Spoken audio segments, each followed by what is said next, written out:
Hello student, good morning बेटा। बेटा आज हम अपने लेक्चर को आगे बढ़ाते हैं। हमने इस जो लेक्चर के अंदर मीन्स 9th क्लास के अंदर हमने जो टॉपिक स्टार्ट कर रखा था वो साइटोप्लाज्म। साइटोप्लाज्म के अंदर दो पार्ट्स हमने साइटोसोल्स जो पार्ट था हमारे पास उसमें दो पार्ट्स को हमने डिवाइड किया था। एक पार्ट इंक्लूजन, दूसरा पार्ट सेल ऑर्गेनेली। तो सेल ऑर्गेनेलीज में हमने मोस्टली सेल ऑर्गेनेलीज को पढ़ाया है। इससे पीछे वाले लेक्चर के अंदर हमने प्रीवियस लेक्चर के अंदर हमने आपको माइटोकॉन्ड्रिया और क्लोरोप्लास्ट के बारे में बताया। तो बेटा अब कुछ और इंपॉर्टेंट ऑर्गेनेलीज हैं जो हमारे पास इस चैप्टर में रहती हैं। वो कौन कौन सी हैं हम उनको स्टार्ट करते हैं। तो देखिए बेटा आज सबसे पहले जो है हमारे पास वो है वैक्यूल्स। ठीक है ना, हमारे पास क्या है बेटा, वैक्यूल, वैक्यूल्स। ठीक है, ये बेटा एक तरीके से देखिए single membrane bounded cell organelle है। ये क्या है बेटा, सिंगल मेम्ब्रेन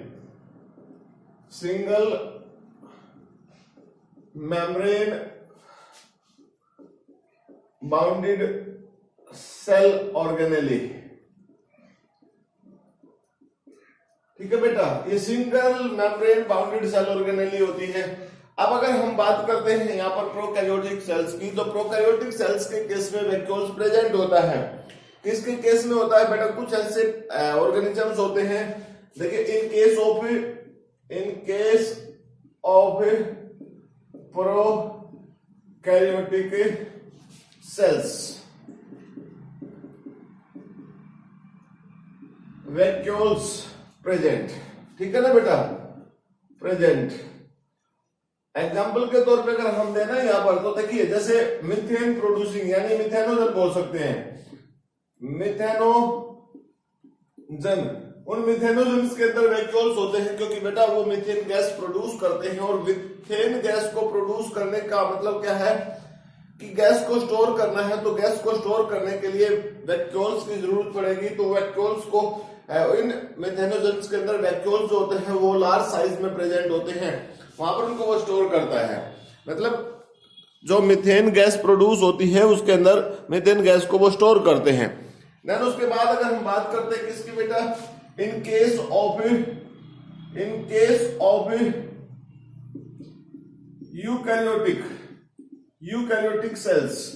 यूकैरियोटिक सेल्स में दो टाइप सेल्स है बेटा, इन प्लांट्स। ठीक है, प्लांट्स के केस में क्या होता है,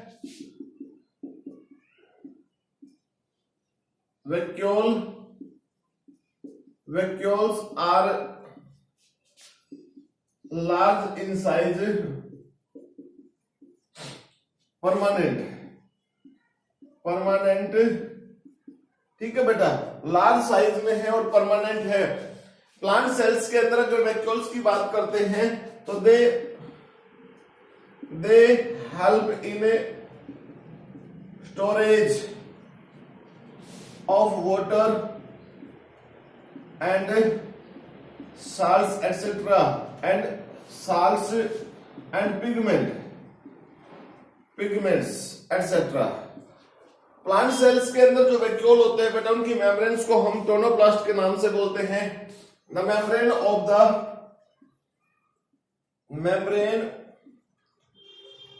the plant vacuole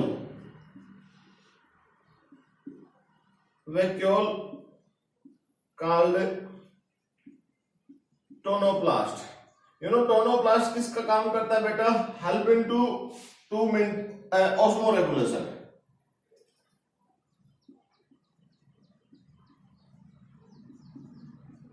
osmo regulation का जो प्रोसेस होता है उसको कंट्रोल करता है। किसको कंट्रोल करता है बेटा, ऑस्मो रेगुलेशन। यानी प्लांट्स के अंदर टोनोसिटी जो मेंटेन करने में हेल्प करता है, help in to maintain the tonicity in plant. ठीक है बेटा, हेल्प इनटू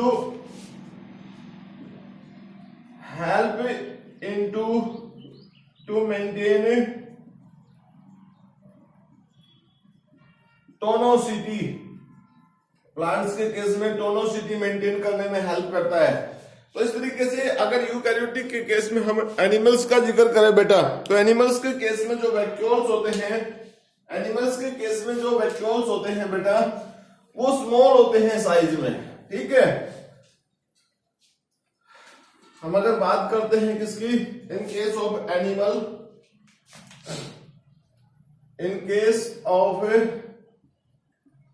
एनिमल्स के केस में vacuoles are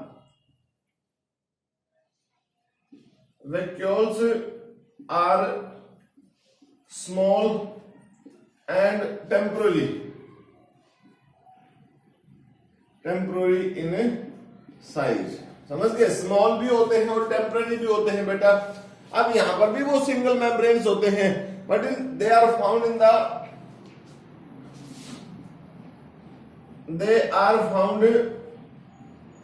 in A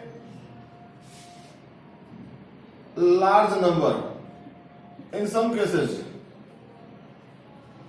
cases में बेटा वो साइज में जो होते हैं ना स्मॉल साइज के होते हैं, और लार्ज नंबर तो होता ही है। इन एनिमल सेल बेटा इनको क्या बोलते हैं, एनिमल सेल्स में हम इसके फंक्शन के बेस के ऊपर बोलते हैं कि फ्लूइड फील्ड प्लस में आप इसको ये भी कह सकते हो सॉलिड फील्ड, ठीक है। सॉलिड फील्ड है यानी फ्लूइड फील्ड भी है बेटा, ठीक है, और सॉलिड फील्ड भी है, फ्लूइड फील्ड्स भी हैं और solid fields with membrane bounded space. अब देखिए बेटा इस फंक्शन से इस बात से पता चलता है कि what are the role of the vacuoles, ठीक है ना। ये जो वैक्यूल्स उनका फंक्शन क्या होगा बेटा, help in to storage. Simple सी बात है कि फूड को स्टोर कर सकते हैं, नेसेसरी सब्सटेंसेस को स्टोर कर सकते हैं। अब यहां पर हम इनकी फंक्शन की बात करें, मान लीजिए फंक्शंस क्या है, they act as a storage unit, ठीक है। किस चीज को, विच स्टोर फूड, ठीक है बेटा, किसको, फूड को, एंड अदर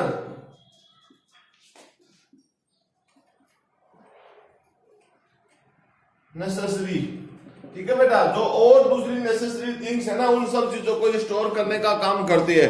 तो इस तरीके से हमारे पास ये वेसिकल्स है बेटा, यानी आप इनको वैक्यूल्स बोल सकते हैं, इनका डिफरेंट रोल होता है। उसके बाद नेक्स्ट जो ऑर्गेनेली है हमारे पास है, उस ऑर्गेनेली में क्या है बेटा, नेक्स्ट ऑर्गेनेली हमारे पास है परऑक्सीसोम है, ठीक है बेटा। क्या है नेक्स्ट ऑर्गेनेली, परऑक्सीसोम।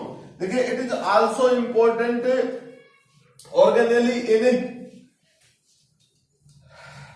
देखिए बेटा ये एनिमल सेल्स में होती है, ये कहां पर होती है, एनिमल सेल्स में प्रेजेंट होती है। परऑक्सीसोम जो होती है कैसी ऑर्गेनेली होती है, जो एनिमल सेल्स में होती है बेटा। तो ऑर्गेनेली कौन सी है,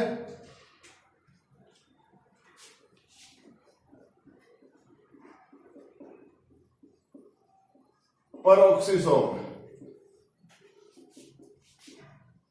फाउंड इन एनिमल सेल्स, ठीक है बेटा। एनिमल सेल्स के अंदर ये प्रेजेंट होती है। और ये जो ऑर्गेनेली होती है बेटा, एक तरीके से अगर आप इस ऑर्गेनेली को, ये सिंगल मेम्ब्रेन ऑर्गेनेली है, क्या है, इसको हम बोल सकते हैं सिंगल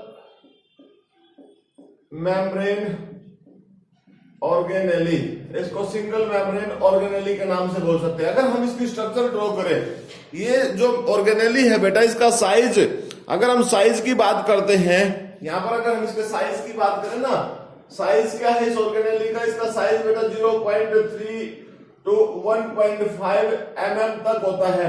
इसका साइज जो है बेटा 0.3 to 15 mm इन डायमीटर, इसमें डायमीटर, क्योंकि इसकी शेप भी कुछ इस तरीके की है बेटा। अगर हम इसको ड्रॉ करते हैं कि ये कैसी होती है, तो सिंपल सी एक देखिए हम स्ट्रक्चर ड्रॉ करते हैं बेटा, कोई फिक्स नहीं है इसकी स्ट्रक्चर। इस तरीके से मैंने एक स्ट्रक्चर ड्रॉ कर दी यहां पर, ठीक है। इस स्ट्रक्चर को आप देखिए,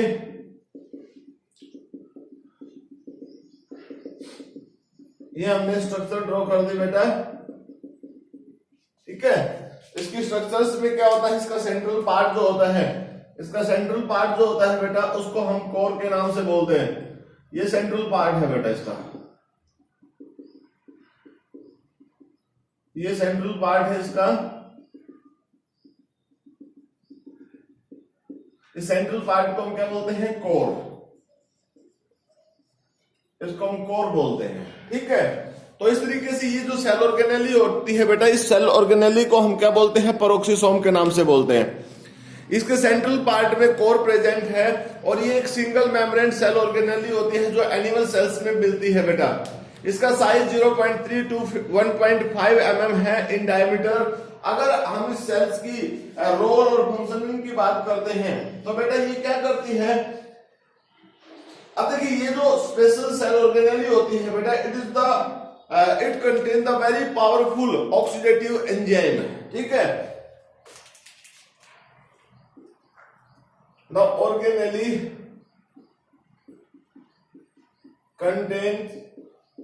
contains very powerful oxidative enzyme. और वो जो एंजाइम्स होती है बेटा वो क्रिस्टलाइन फॉर्म में प्रेजेंट होती है। वो जो एंजाइम्स वो किसकी फॉर्म में प्रेजेंट है बेटा, it's look like as a crystalline proteins, ठीक है। उसको क्या बोलते हैं, crystalline protein. It is called,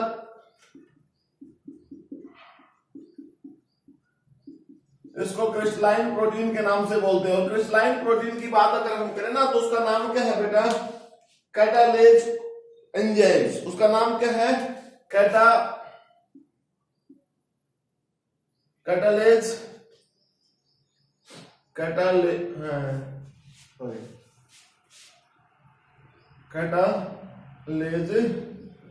enzyme. ये कैटालेज एंजाइम जो होती है बेटा किसका काम करती है, which help into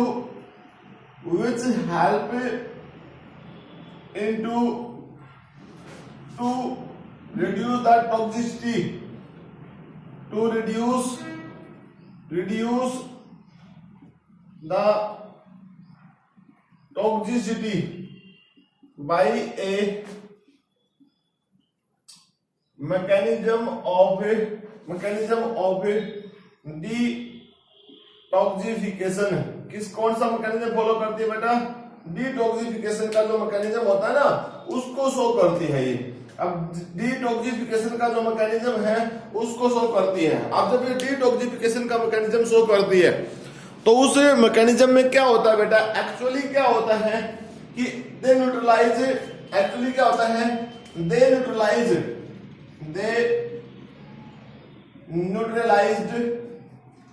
the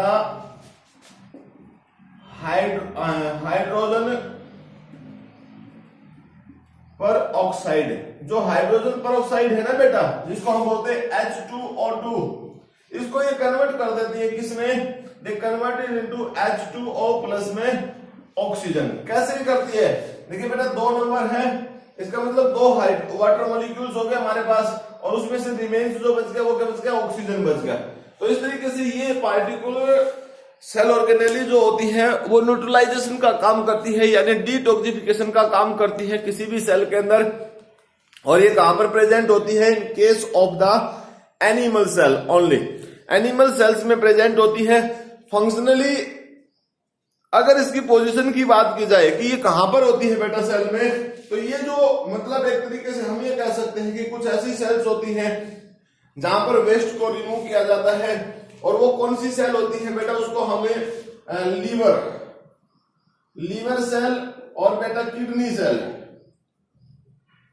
sales, in sales में ये प्रेजेंट होती है, लीवर सेल्स में और किडनी सेल्स में, क्योंकि दोनों की दोनों ऐसी सेल्स होती हैं बेटा जहां पर लीवर की बात करें तो हम ये कह सकते हैं कि एक तरीके डर्ट के बेस के ऊपर तो हमारी बॉडी का सबसे गंदा जो ऑर्गन होता है ना वो लीवर होता है, बट सो इम्पोर्टेंट ऑर्गन। यहाँ पर हमारी बॉडी के बहुत सारे ऐसे स्टेप्स होते हैं, मतलब बहुत सारे लिविंग ऑर्गेनिजम्स की बॉडी के वो मेटाबॉलिक एक्टिविटीज यहाँ पर होती हैं जो बहुत जरूरी है बेटा। उसके साथ साथ kidney is also organs of excretory system. Excretory system का ऑर्गन है बेटा, जिसमें जो बॉडी के अंदर से जो वेस्ट होते हैं ना उनको रिमूव करने में मदद करवाता है। तो सिंपल सी बात है, किडनी भी हमारी बॉडी का इंपॉर्टेंट ऑर्गन हुआ। तो बेटा आप समझ लीजिए कि जहां पर टॉक्सिक बनने के चांस है उसी पार्टिकुलर रीजन में ये सेल ऑर्गेनेली ज्यादा प्रेजेंट होती है नंबर में, क्योंकि इसका क्या काम होता है बेटा, दे हेल्प इनटू डिटॉक्सिफिकेशन। किस चीज में हेल्प करती है, डिटॉक्सिफिकेशन करने में, यानी जो बॉडी के अंदर पॉइजन बन गए हैं उनको न्यूट्रलाइज करने का काम करती है। उसके बाद बेटा हमारे पास जो नेक्स्ट सेल ऑर्गेनेली है वो क्या है बेटा, सेंट्रोसोम है। ठीक है ना, क्या हमारे पास नेक्स्ट सेंट्रोसोम है।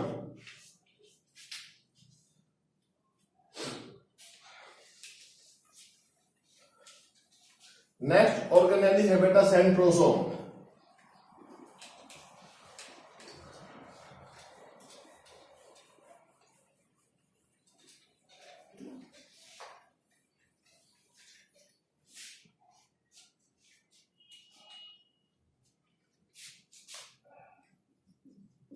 Centrosome. It is also found in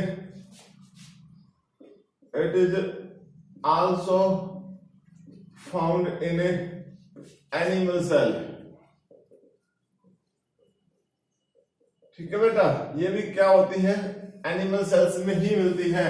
और क्यों मिलती है एनिमल सेल्स में, इसका मतलब भी हम आपको बताएंगे। और आपको ये कह सकते हैं it is not membrane bounded cell organelle. आप ये कह सकते हैं it is not membrane bounded cell organelle. Membrane bounded cell organ नहीं है ये मेम्ब्रेन बाउंडेड सेल ऑर्गेनेली। इसका क्या काम होता है बेटा, विच हेल्प इनटू, और देखिए ये जो ऑर्गेनेली है बेटा membrane, it consist of two granules like structure. ठीक है, it consist of two granules like structure. और ग्रेनुल लाइक स्ट्रक्चर्स को हम क्या बोलते हैं बेटा, उसको हम बोलते हैं, स्पेशल नाम है उसका, that is called the centriole. क्या बोलते हैं, सेंट्रियोल के नाम से बोलते हैं उसको। किसके नाम से बोलते हैं, सेंट्रियोल के नाम से बोलते हैं बेटा। तो सेंट्रियोल पार्ट्स में कन्वर्ट हो जाती है। अगर हम इसके स्ट्रक्चर की बात करें बेटा, इसके स्ट्रक्चर में क्या चीज होते हैं, तो स्ट्रक्चर की बात अगर हम करते हैं कि ये होलो सिलेंड्रिकल स्ट्रक्चर्स में प्रेजेंट होती हैं। अब ये कह सकते हैं कि centrioles are the hollow, centrioles are hollow, ठीक है बेटा, एंड सिलेंड्रिकल स्ट्रक्चर। कैसे बेटा, अगर हम इसके स्ट्रक्चर को ड्रॉ करें ना, तो आप देखिए, समझिए इसके स्ट्रक्चर को बेटा। इसमें क्या होता है, 9 स्पेशल स्ट्रक्चर होती है बेटा। देखिए कैसे स्पेशल स्ट्रक्चर 9। अब यहां देखिए मैं ड्रॉ करता हूं ऐसे, ए बी सी, ए बी सी, ठीक है बेटा, A B C, A B सी, ऐसे होगी। ऐसे स्ट्रक्चर है बेटा, A B C, A B C, A B C, A B C, कितने हो गए, 3 और 3 6।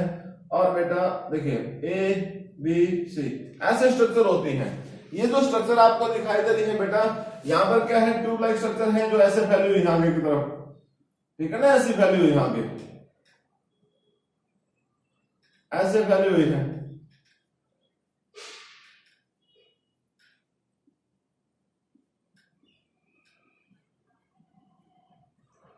ऐसे फैली हुई है,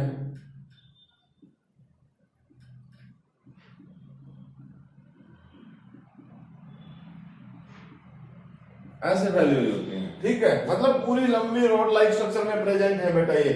मतलब आपको यहां से मैंने छोटी करके दिखा दिया, अदरवाइज ये ऐसे लंबी प्रेजेंट होती है बेटा। इस तरीके से फैली हुई होती है, दूर तक फैली हुई होती है, ऐसे स्ट्रक्चर है। एक्चुअली क्या है कि ये स्ट्रक्चर्स अगर आप ध्यान से देखेंगे तो बेटा at the time of the cellular division, जब टाइम सेलुलर डिवीजन की बात आती है ना, उस टाइम पे कैसी होती है ये स्ट्रक्चर्स बेटा, इस सेलुलर डिवीजन के टाइम पे at the time of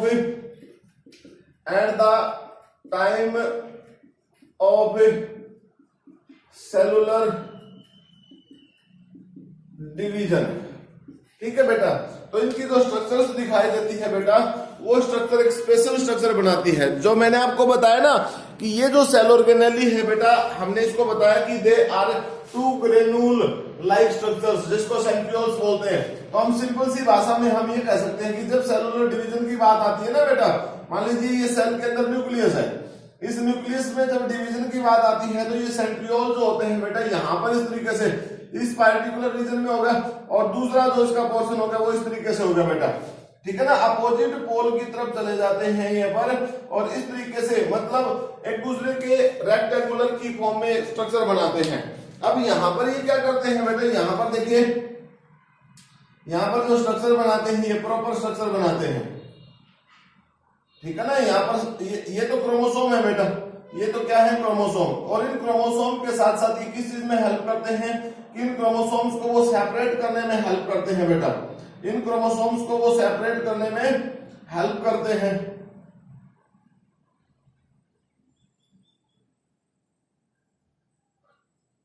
in chromosome को सेपरेट करने में मदद करते हैं। मतलब कैसे सेपरेट करने में भाई, यहां पर स्पेशल स्पिंडल फाइबर बने होते हैं बेटा इनके साथ, स्पिंडल फाइबर्स, जो स्पिंडल फाइबर इस यहां पर जुड़े होते हैं इनके साथ,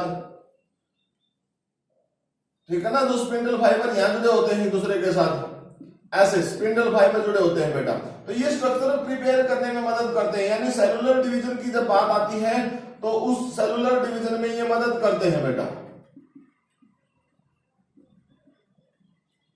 ठीक है ना। ऐसे सेलुलर डिवीजन में मदद करते हैं। तो इन क्रोमोसोम को अपोजिट पोल पर खींचने में ये जो स्ट्रक्चर है ना बेटा, ये स्ट्रक्चर इसको बोलते हैं सेंट्रियोल। इसको क्या बोलते हैं, सेंट्रियोल। तो एक सेंट्रियोल ये, एक सेंट्रियोल बेटा ये। तो नॉर्मली जो स्ट्रक्चर प्रिपेयर करते हैं इसको हम किसके नाम से बोलते हैं, सेंट्रोसोम के नाम से बोलते हैं बेटा।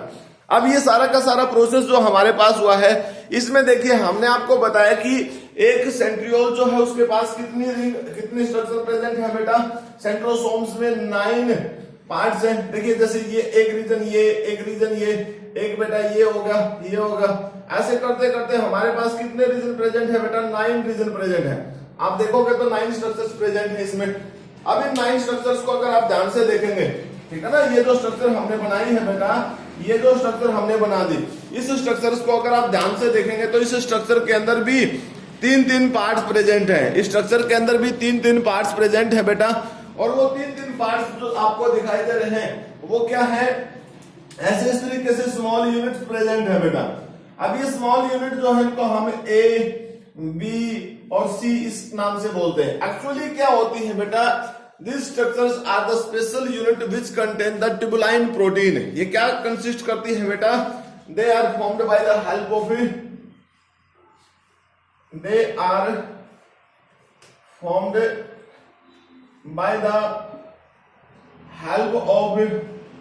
special protein.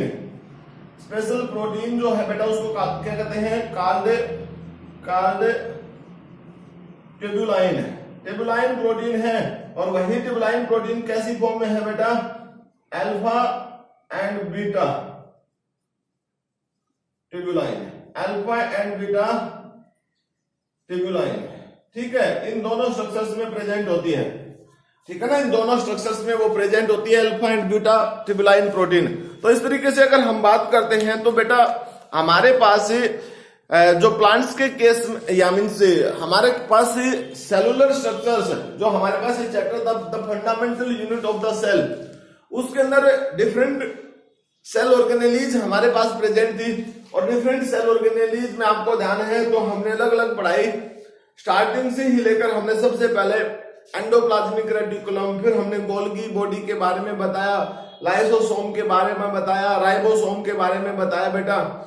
उसके बाद भी हमने ऑर्गेनेलिज जिसमें माइटोकॉन्ड्रिया पढ़ाई, गोल्गी माइटोकॉन्ड्रिया के साथ साथ बेटा हमने प्लास्टिड्स जिसमें हमने क्लोरोप्लास्ट को डिटेल में पढ़ाया, देन उसके बाद आज के लेक्चर में हमने आपको ऑर्गेनेलीज में जिसमें वैक्यूल, पेरोक्सिसोम, सेंट्रोसोम, इन सब के बारे में बताया बेटा। इन सभी ऑर्गेनेलीज के बेस के ऊपर देखें तो अगर प्रोकैरियोट और यूकैरियोट्स के डिफरेंस की बात करें तो वो भी डिफरेंस क्रिएट होता है बेटा।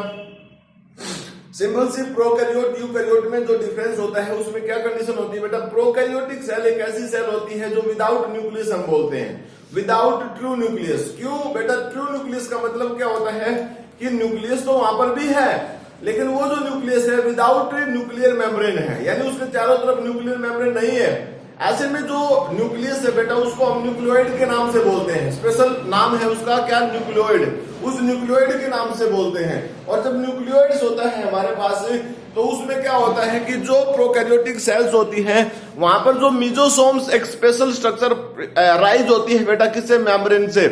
तो वो जो मीजोसोम होती है उस पार्टिकुलर न्यूक्लियोइड्स को होल्ड करती है बेटा, वो होल्ड करती है, उसका सेलुलर जो डिवीजन होता है उस डिवीजन में हेल्प करती है। इसके साथ साथ अगर हम यूकैरियोटिक सेल्स की बात करते हैं तो यूकैरियोटिक सेल्स के केस में क्या होता है, यूकैरियोटिक सेल्स जो होती है बेटा उसके केस में हमारे पास जो स्ट्रक्चर प्रेजेंट होती है, मतलब न्यूक्लियस होता है। क्यों, क्योंकि उसके चारों तरफ न्यूक्लियर मेम्ब्रेन प्रेजेंट होती है।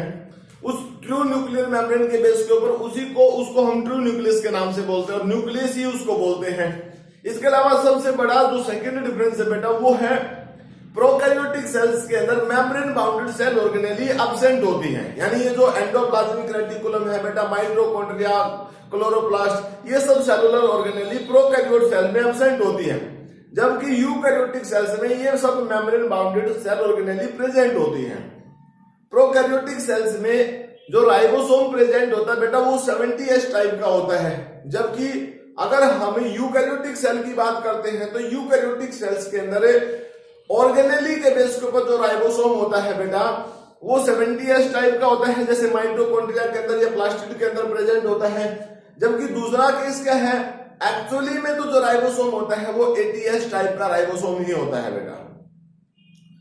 अब एक और डिफरेंस बेटा, जो प्रोकैरियोटिक सेल्स होती है उसके अंदर जेनेटिक मटेरियल जो होता है उसमें सिर्फ फंक्शनल डीएनए, फंक्शनल पार्ट ही प्रेजेंट होता है। जबकि यूकैरियोटिक सेल्स के केस में फंक्शनल रीजन जो होता है वो भी होता है, वो कम होता है, और नॉन फंक्शनल रीजन जो होता है वो ज्यादा होता है, जिसको हम एक तरीके से इंट्रोन के नाम से बोलते हैं। कोडिंग रीजन यानी फंक्शनल रीजन को हम एक्सोन के नाम से बोलते हैं। तो एक तरीके से बेटा ये डिफरेंस है हमारे पास प्रोकैरियोट यूकैरियोट्स में। अगर ऐसे में ही हमें एनिमल सेल और प्लांट सेल में भी डिफरेंस की बात करते हैं तो उसमें हमारे पास क्या क्या डिफरेंस है बेटा। अब सिंपल सी बात है, आप सब लोगों ने प्लांट्स और एनिमल्स को डिफरेंट वे से देखा, डिफरेंट एंगल से देखा है। अब वो डिफरेंट एंगल्स में हमारे पास क्या कंडीशन है बेटा, देखिए हम ऑर्गेनेली जो हमने पढ़ी अभी तक उन ऑर्गेनेली के बेस के ऊपर देखते हैं। प्रोकैरियोटिक एनिमल सेल्स के अंदर बेटा एंडोप्लाज्मिक रेटिकुलम, गोल्गी बॉडी, ये दोनों ऑर्गेनेली प्रेजेंट होती है। जबकि अगर हम गोल्गी बॉडी की प्लांट सेल्स में बात करें तो वो बेटा प्रेजेंट होती है, लेकिन गोल्गी बॉडी के नाम से हम उसको नहीं बोलते, वहां पर हम उसको डक्टाइलोसोम के नाम से बोलते हैं। राइबोसोम जो होते हैं वो दोनों में होते हैं बेटा, मींस एनिमल सेल में भी और प्लांट सेल्स में भी।